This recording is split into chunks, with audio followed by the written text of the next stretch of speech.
अस्सलामु अलैकुम व रहमतुल्लाहि व बरकातुहू। अल्हम्दुलिल्लाहि रब्बिल आलमीन वस्सलातु वस्सलामु अला रसूलिहिल करीम व अला आलिहि व अस्हाबिहि अजमईन, अम्मा बाद। क़ाल अल्लाहु तआला अऊज़ु बिल्लाहि मिनश शैतानिर रजीम, बिस्मिल्लाहिर रहमानिर रहीम।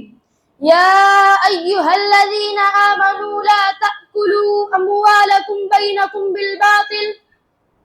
आदरणीय प्रिंसिपल साहब, अध्यापकगण, बाहर से हुए अतिथिगण एवं मेरे प्रिय सहपाठियों, आज मैं आप लोग के समक्ष एक भाषण प्रस्तुत करना चाहता हूँ जिसका शीर्षक है दहेज का अभिशाप। प्रिय श्रोतागण, दहेज वर्तमान युग का एक ऐसा महाप्रलोभन है जिसके दुष्परिणाम दिन के उजाले की तरह स्पष्ट हैं, जो पूर्ण रूप से एक हिंदुआना रस्म है जिसे मुसलमानों ने अपना लिया है, जिसके कारण कई घर खंडहर में बदल गए, जिसके कारण कितनी ही लड़कियों ने अपने आप को मृत्यु के मुंह में ढकेल दिया, जिसके कारण कितनी ही लड़कियां जवानी की आयु में पहुंचकर घुट घुट कर मर रही हैं तथा अपने सपनों का खून कर रही हैं।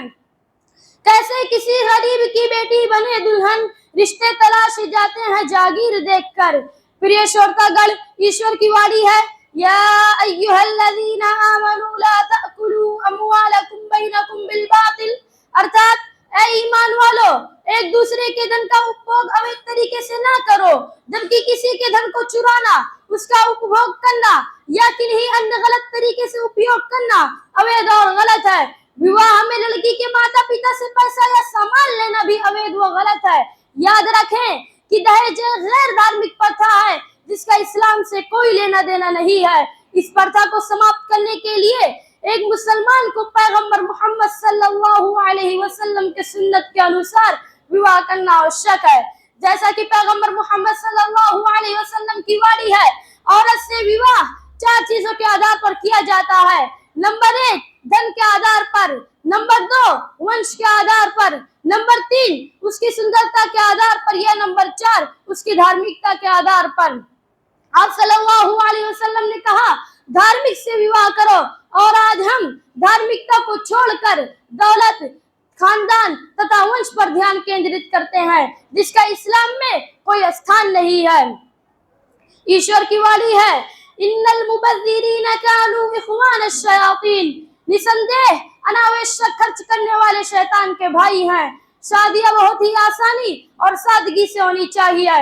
पैगंबर मोहम्मद सल्लल्लाहु अलैहि वसल्लम की वाणी है, इन्ना अअज़मन निकाह बरकतन ऐसरुहु मुऊना, सबसे मुबारक विवाह वो है जिसमें कम से कम खर्च हो।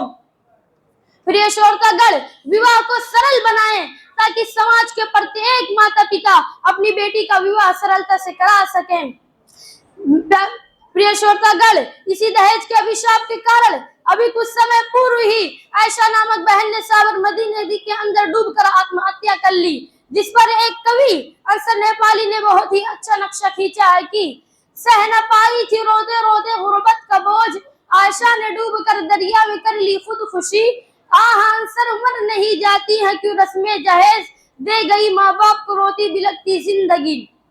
अब अंत में ईश्वर से प्रार्थना है कि ईश्वर हम सारे मुस्लिम समाज को सुन्नत के अनुसार विवाह करने की प्रेरणा दे ताकि समाज से दहेज प्रथा समाप्त हो सके।